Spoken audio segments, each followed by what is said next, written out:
Hello po sa ating lahat. Muli, nandito tayo. Ah, Pasensya na for the past several days. Hindi tayo nakapag-vlog for some important reason. Mayroon tayong pinuntahan. At this time, muli, tuloy-tuloy natin. Bagamat sa totoo lang, it's very discouraging sometimes na ilan lang ang nanonood ng vlog natin. But then, okay lang sa akin kahit isa o dalawa, okay. Hopefully, in the sa mga susunod na panahon, mayroon ding magka-interest sa ating vlog. Kasi talagang purpose natin is for the country. Gusto ko lang ma-share yung salubin ko para uunlad ang Pilipinas, para maging happy ang mga Pilipino. Para yung mga Pilipino hindi na kailangan pumunta ng ibang bansa para magtrabaho kasi right here ay mayroon ng opportunity.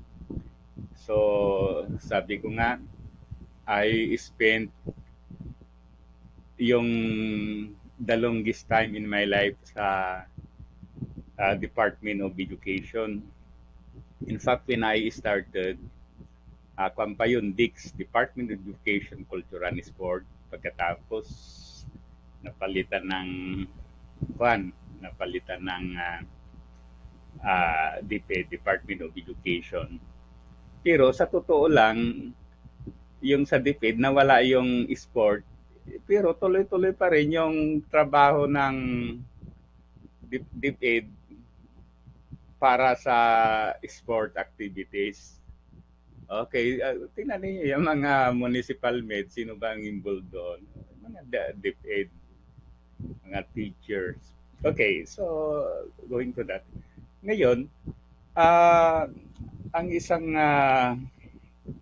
breaking news several days ago ay yung balita na naalis na raw yung confidential at saka intelligence fund ng ating Vice President as the Vice President as well as at the same time yung kanyang confidential at saka intelligence fund as Secretary of Department of Education. Okay. Ngayon, sabi nga niya raw, we can live without what. But then kanina may napanood ako nung yung sinasabi nitong si Senator Batola. Talagang ang tinutumbok dapat ibalik yung confidential fund ni Vice President at saka sa yung kanyang confidential fund as Defense Secretary. Binabanggit na naman yung danger of communism and so on. Okay, ganito, I spent more than 32 years sa DepEd.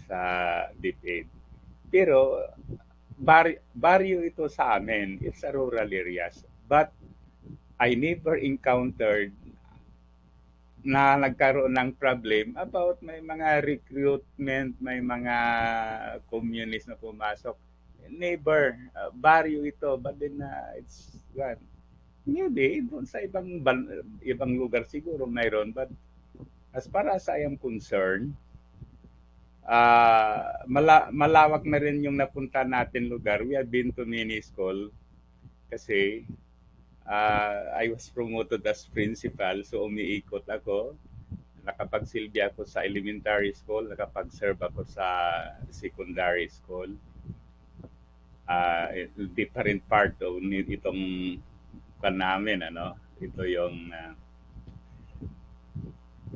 yung lugar namin. But so sabi ko nga, I never encountered problem about this. Bagamat noong kwan ako, noong when I was at Department of Social Welfare and Development, kasi yun ang unang government agency na pinagtrabahoan ko.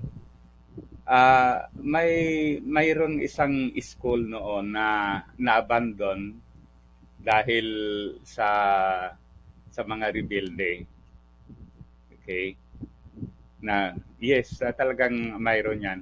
Pero hindi rin na nagtagal 'yon ano. Later on nagpande.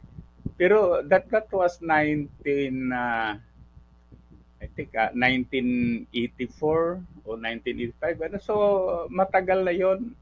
Ah, yung mga situation na 'yon wala na sa ngayong 2023 ano, na ang gusto ng mga kabataan ay mga gadgets, cellphone. Hindi na gano'n 'yon mga panahon na 'yon. Okay, so gano'n 'yan ano. So 'yun ang gustong tumbukin ni Senator Bato. Na dapat ibalik yung kuan, maliwanag 'yan. Parang paikot-ikot ba din 'yun ang kuan, 'yun ang kanyang tema. So alam natin 'yan ano.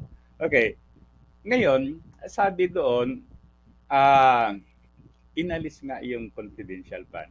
Ngunit, ang kwan nila ay ibigay ito sa ano yung program na yan? Learning, ah, ano? Learning Recovery Program. Okay? Parang Department of Education Learning Recovery Program. Okay. So, in other words, yan ay isang program under the Department of Education. Okay? Ngayon, kung yan ang gagamitin, yung intelligence pa ni Sarah ang gagamitin dyan sa program. So, wala din na, nandoon pa rin. Okay? Nandyan pa rin, hawak pa rin niya. Kasi, sa pagkakaalam ko, kung ano man yung program na ginagawa ng whatever agency, siyempre may budget yan. Okay? Ngayon, yung panayan, yung confidential fund, ibibigay dyan additional budgets. Okay? Additional budgets ng Department of Education Learning Recovery Program. Okay. Ano ang bakit nagkaroon ng learning recovery program? It is because ang ano, ang level of competency ng mga mag-aaral natin ay talagang bumababa. So, yan. So, under the time of Duterte, hanggang ngayon, talagang bumababa yung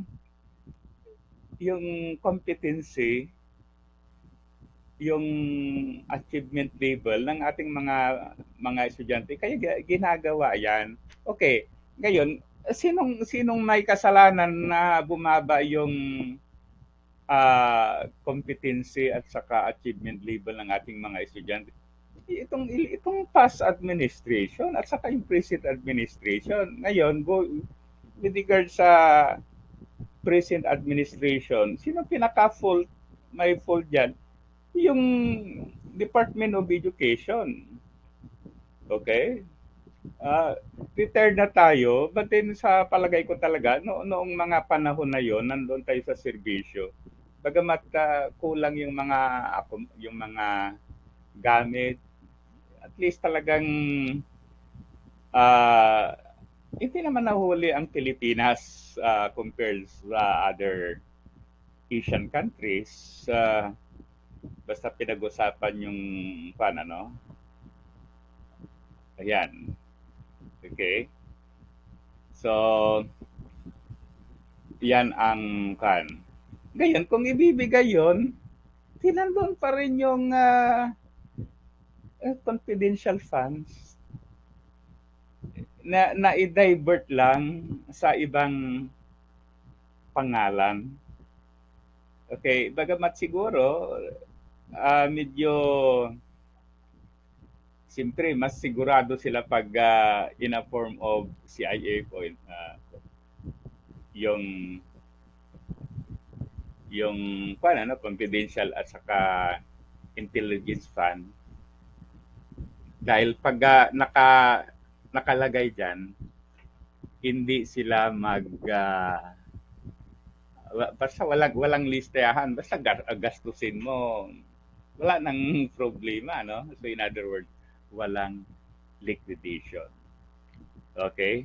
Kaya yun ang gusto-gusto ng mga corrupt, yung walang liquidation. Kaya the best way, gawing confidential funds. Okay? Ngunit ganun pa man, yung amount na yan, kung nalalagay yan sa program na yan, then nandoon pa rin, hindi nawala, nabago lang yung pangalan. Okay, so muli, thank you. Sana i-like at saka subscribe sa ating YouTube channel. Mabuhay tayo mga